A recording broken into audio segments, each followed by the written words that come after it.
నమస్కారం. ఎప్పుడైనా తాజా వార్త. ఆంధ్ర రాష్ట్ర ముఖ్యమంత్రి తనయుడు మంత్రి నారా లోకేష్ పైన వైఎస్ జగన్మోహన్ రెడ్డి సంచలన వ్యాఖ్యలు చేయడం అయితే జరిగింది.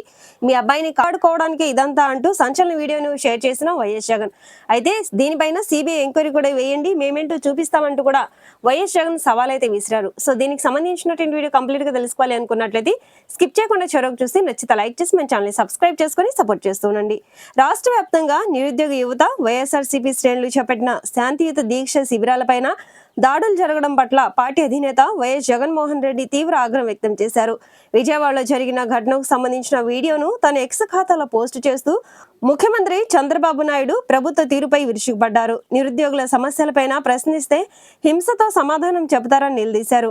డిఎస్సి 2025 ప్రశ్నపత్రం లీకేజీ, నియామకాల్లో జరిగిన తీవ్రమైన అక్రమాలపైన సిబిఐ విచారణ కోరుతూ మాజీ ఎమ్మెల్యే మల్లాది విష్ణు నేతృత్వంలో విజయవాడలో చేపట్టిన రిలే నిరాహార దీక్షపైన టీడీపీ ఎమ్మెల్యే ఆయన అనుచరులు దాడులకు తెగబడ్డారని జగన్ ఆరోపించారు. పోలీసుల సమక్షంలోనే టెంట్లు లాగిపడేసి మహిళలు, నిరుద్యోగ యువతను లక్ష్యంగా చేసుకొని రాళ్లు, కోడిగుడ్లు, టమాటాలతో దాడులు చేశారని కూడా మండిపడ్డారు. విజయవాడతో పాటుగా చిలుకలూరిపేట, కనిగిరి, యాడికి, తాడిపత్రి, పలమనేరు, రేపల్లె, గుంటూరు, పొన్నూరు, వేమూరు, మాచర్ల, గురజాల, కందుకూరు, బాపట్ల వరకు అన్ని నిరసన శిబిరాలపైన నిర్బంధకాండ కొనసాగించారని ధ్వజమెత్తారు.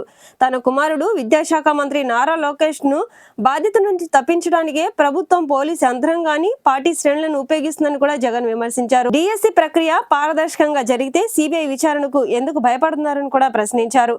నియామకాల్లో జరిగిన అక్రమాలకు బాధ్యత వహిస్తూ విద్యాశాఖ మంత్రి నారా లోకేష్ తక్షణమే రాజీనామా చేయాలని డిమాండ్ చేశారు.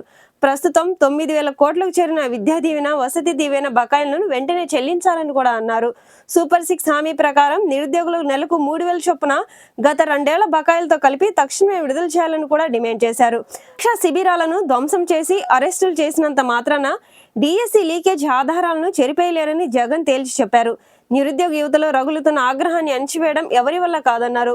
ఆంధ్రప్రదేశ్ జడ్ గొంతును మూయలేరన్నారు. న్యాయం జరిగే వరకు ఈ పోరాటం ఆగదని స్పష్టం చేశారు. అయితే సిబిఎన్ గారు, మీ కుమారుని కాపాడుకోవడానికే మీ ప్రభుత్వం ఇంత దిగజారుతుందా? నిరుద్యోగ యువతకు మీరు వారికి ఇచ్చిన హామీలను అమలు చేయడానికి నేను అడిగితే దానికి మీరు హింసతో సమాధానం చెప్పాలనుకుంటున్నారంటూ కూడా మంచి ముఖ్యమంత్రి అయినటువంటి జగన్ అయితే ఎక్స్ వేదికగా రాష్ట్ర ముఖ్యమంత్రి చంద్రబాబు నాయుడు ఈ రకంగా ప్రశ్నించడం జరిగింది.